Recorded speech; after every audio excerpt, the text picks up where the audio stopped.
Hi friends, welcome back to my YouTube channel. ഇന്ന് നമ്മൾ ഉണ്ടാക്കാൻ പോകുന്നത് വൈറ്റ് ബാൻഡോ കേക്കാണ്. ഈസ്റ്ററുമായിട്ട് ബന്ധപ്പെട്ടാണ് ഞാൻ ചെയ്തിരിക്കുന്നത്. എന്നാൽ നമുക്കിത് ഉണ്ടാക്കുന്നത് എങ്ങനെയാണെന്ന് നോക്കിയാലോ.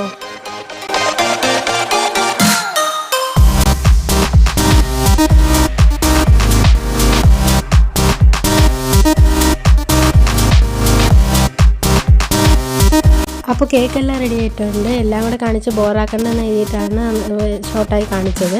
എൻ്റെ വീട്ടിലുണ്ടായിരുന്ന കേക്ക് ബോർഡ് എടുത്തിട്ട് ഞാൻ അതിനകത്ത് ഐസിങ് ചെയ്തെടുക്കുകയാണ്. നമുക്കിനി ഐസിങ് ചെയ്തെടുക്കാം.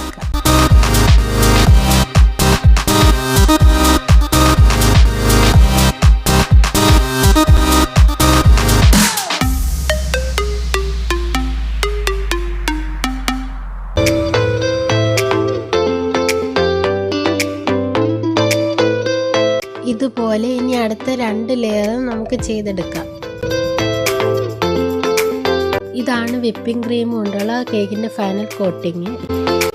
ഇനി നമുക്ക് കേക്കിൽ ഗനാഷ് ഒഴിച്ചു കൊടുക്കാം. ഞാൻ ഒരു 10 മിനിറ്റ് ഫ്രിഡ്ജിൽ വെച്ചിട്ടാണ് ഞാൻ ഇപ്പോൾ ഗനാഷ് ഒഴിച്ചു കൊടുക്കുന്നത്. വൈറ്റ് കോമ്പൗണ്ട് മെൽറ്റ് ചെയ്തെടുത്തിട്ട് അത് ഡയറക്റ്റ് ഒഴിക്കുന്നതേ ഉള്ളൂ. ഇനി നമുക്ക് കേക്ക് ഡെക്കറേറ്റ് ചെയ്തെടുക്കാം. ഞാൻ ഡെക്കറേറ്റ് ചെയ്ത ആ ഡിസൈൻ ഞാൻ കാണിക്കാൻ വിട്ടുപോയി. ഞാനിപ്പോൾ എഴുതുന്നത് ഹാപ്പി ഈസ്റ്റർ എന്നാണ്. ഞാൻ സൈഡൊക്കെ ഒന്ന് ഡെക്കറേറ്റ് ചെയ്ത് കൊടുക്കുന്നു. ഇതാണ് കേക്കിൻ്റെ ഫൈനൽ ലുക്ക്. വീഡിയോ ഇഷ്ടപ്പെട്ടാൽ ലൈക്ക് ചെയ്യുക, ഷെയർ ചെയ്യുക, സബ്സ്ക്രൈബ് ചെയ്യുക. നിങ്ങളുടെ വിലയേറിയ കമൻസ് രേഖപ്പെടുത്തുക.